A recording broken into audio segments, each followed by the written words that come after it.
Hello, in the last class we were discussing about transport of smaller molecules. In that we discussed simple diffusion or passive diffusion followed by facilitated diffusion and active transport. Now we are going to discuss about transport of large molecules. The larger molecules are transported across the membrane of the cell by a process called as endocytosis and exocytosis. So this endocytosis is the internalization of the larger molecule from outside of the cell to the inside, and exocytosis is the removal of larger molecules from inside to outside. So let us start with endocytosis. The process of intake of larger molecule into the cell is called as endocytosis. You can see the line that represents cell membrane and the circular structures from the beginning attaching to the membrane. They are going to be internalized or taken inside. They are larger molecules. So first they are going to get attached with the cell membrane, and then followed by arrow mark the larger molecules where they are going to bind.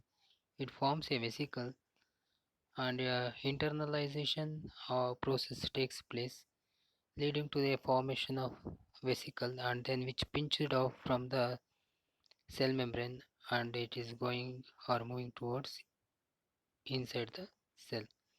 So this is the process of endocytosis, where the larger molecules attaching to the membrane is going to be internalized. There are two types of endocytosis. First one is called as phagocytosis, and another one is called as spinocytosis. Phagocytosis is also called as cell eating. It is the endocytosis of solid particles. Solid particles are engulfed into the cell by phagocytosis, whereas the phagocytosis is the engulfing of fluid particles or liquid substances. So let us discuss this in detail. The phagocytosis, which is in endocytosis, the first one, it is also called as cell eating. The solid particles are internalized. Internalized means they are going to be taken inside. The macromolecules to be transported to the inside of the cell makes a contact with the outer surface of the cell membrane. Once it gets contact, this segment is invaginated, finally enclosing the molecule, and forms a vesicle-like structure as shown in the figure previously. And this vesicle is pinched off inside the cell and going to be taken into the internal region of the cell. And the example for phagocytosis is, you can see the left side, the bacteria and virus are engulfed by WBC. So this is how the larger molecule, especially solid, is going to be internalized by endocytosis, in that called as phagocytosis for solid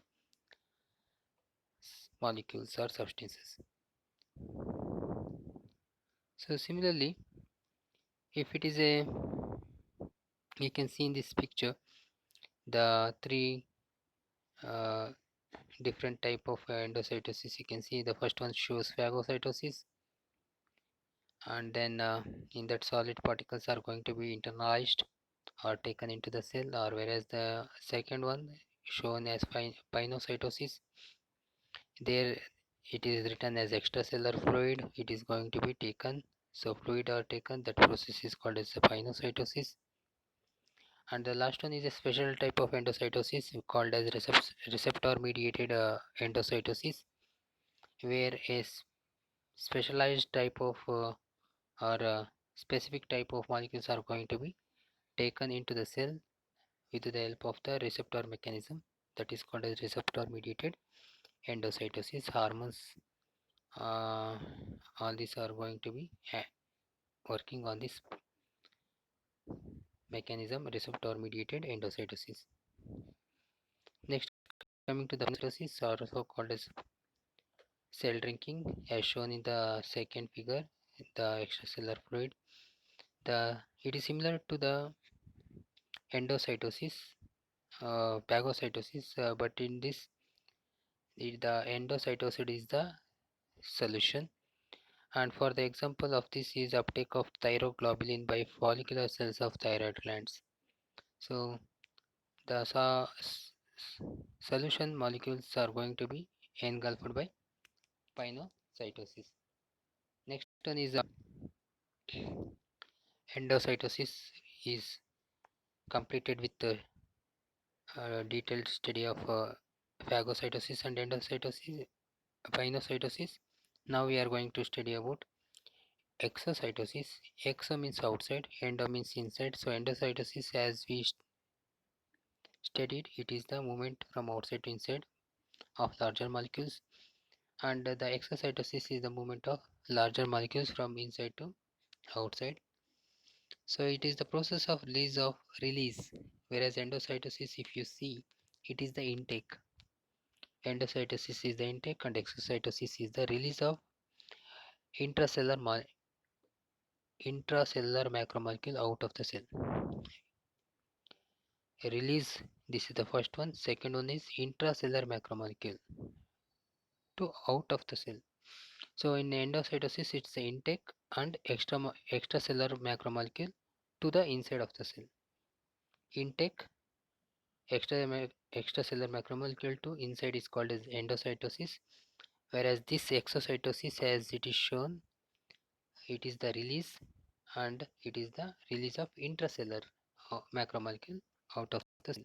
It involves binding of molecules to the inner surface of the cell membrane, very much similar to endocytosis, where molecules are going to bind to the membrane. In this, what are the macromolecules that is present inside the cell, they are going to be attaching to the inner surface of the cell membrane, and they are going to be forming a vesicle like structure, or by formation of evagination. So invagination means getting inside, vesicles forming towards inside of the cell, and in this vesicles are formed and they are going to be released out of the cell.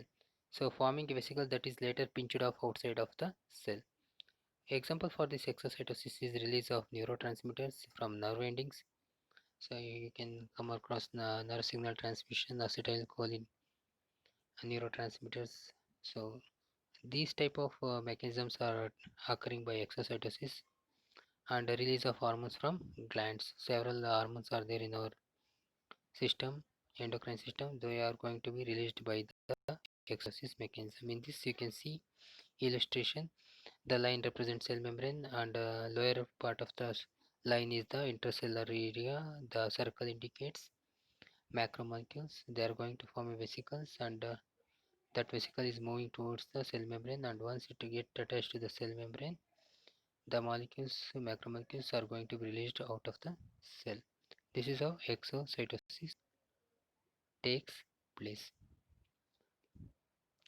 Coming to the detailed study of internal part of the cell, we started with cell membrane, and in that cell membrane we came across several transport mechanisms, both smaller molecules and larger molecules. So we concluded the transport with exocytosis. So now we are going to discuss about the internal uh, structure of cell. So usually you have seen that the cell is divided into cell membrane and protoplasm, the outermost cell membrane, and the innermost protoplasm. The protoplasm consists of again cytoplasm and nucleus. So this cytoplasm, which is a big area of the cell, and the nucleus, which is the central part of the cell, what are their function, what are the different subcellular structures present there, it is going to be discussed. So let us start with cytosol. Sol means liquid part, cyto means cell, cytosol means liquid part of the cell. So it is fluid portion of the cytoplasm in which cell organelles are suspended. So if we have if we have seen this picture, this is the structure of the cell. In this, the orange color region is the cytoplasm area, where Several cell organelles are there. The outermost part structure is cell membrane, and the orange colored is the cytoplasm, and blue colored is the nucleus of the cell. So this cytoplasm, orange colored, and in that so many subcellular structures can be seen. They are going to be discussed along with the nucleus. So the cytosol, which is a lipid part of the cell, it contains several enzymes, and the function of it is glycolysis, HM pathway, glycogenolysis, glycogenesis, fatty acid synthesis, and other metabolic activities. The subcellular organelles present in the cytosols are mitochondria, Golgi complex, endoplasmic reticulum, peroxisomes, lysosomes, like that so many subcellular organelles are present. They are suspended in the cytosol. So let us begin with in subcellular organelles, endoplasmic reticulum. Endo means inner, plasmic means plasma. Cytoplasm is divided into two areas. One is called as exoplasma, and another is called as endoplasma. The cytoplasm area which is near to cell membrane is exoplasm, and the cytoplasm area which is present towards the nucleus is called as endoplasm. So if you see the cell structure, and in that the structure network like structures can be seen near the nucleus, that is called as endoplasmic reticulum. So the membranous channel system connecting the nuclear membrane and plasma membrane, they are network like system, and this network like system is going to form a structure called as endoplasmic reticulum. Reticulum is network like structure. There are two types of endoplasmic reticulum are there: smooth endoplasmic reticulum and rough endoplasmic reticulum. Smooth is devoid of ribosomes, it doesn't have ribosomes and appears smooth, whereas rough endoplasmic reticulum contains ribosomes. Since the presence of ribosomes is giving a rough appearance. In the left side illustration, you can see rough endoplasmic reticulum. It is having a circular like structures. They are ribosomes. Whereas smooth endoplasmic reticulum doesn't have any circle like structures, and it looks like smooth, appears smooth. That's why it is called as smooth endoplasmic reticulum. And the function of the endoplasmic reticulum is mainly giving mechanical support to the cell. It acts as a skeleton of the cell where it gives a particular shape. Transport of synthetic products, so various type of proteins, lipids that are synthesized are going to be transported. Lipid synthesis or fatty acid synthesis, hydroxylation takes place, and also in rough endoplasmic reticulum you can see protein synthesis.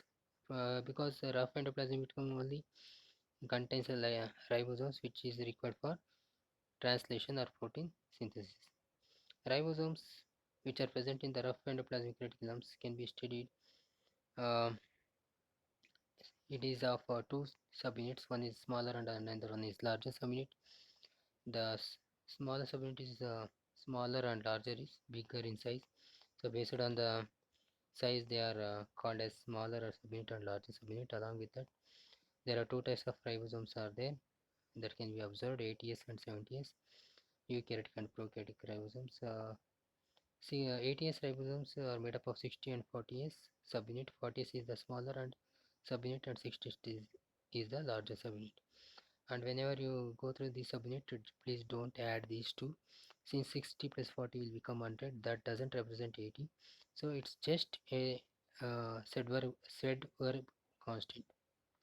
Swedberg constant that is going to denoting these 60s and 40s. So these are ribosomes which are factories of protein synthesis.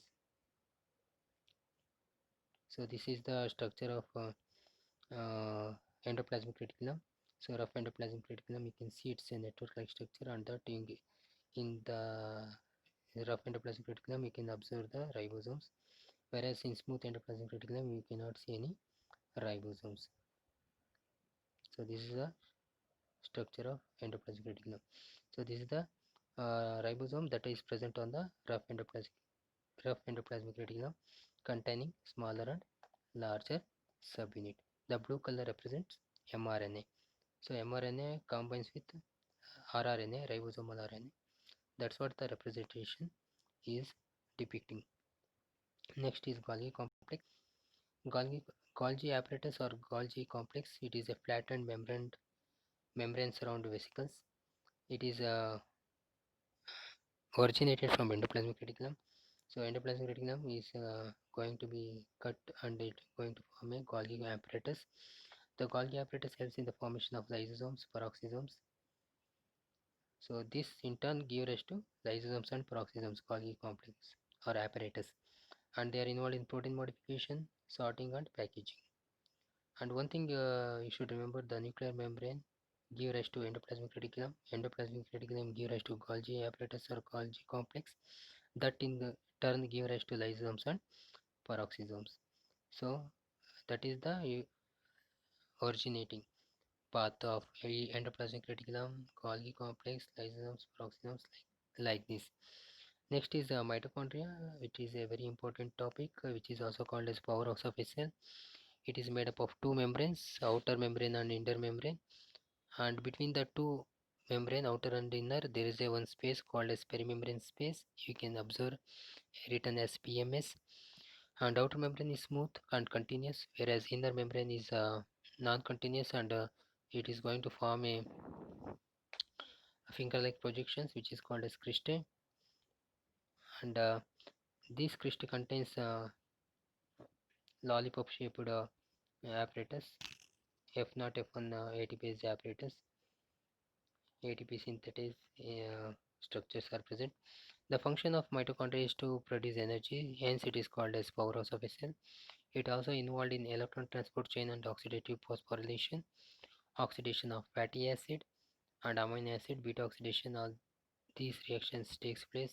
Ketogenesis, urea cycle, heme synthesis, and gluconeogenesis are the few which are shown performed in the mitochondrial matrix region. So mitochondria, this is the Golgi apparatus that already we have discussed, that is originating from the endoplasmic reticulum, and this is mitochondria. You can see the outer membrane and inner membrane, and inner membrane shows cristae, and also blue colored area is matrix where various metabolic reactions takes place. So the rest of the cell organelles are going to be discussed later. Thank you.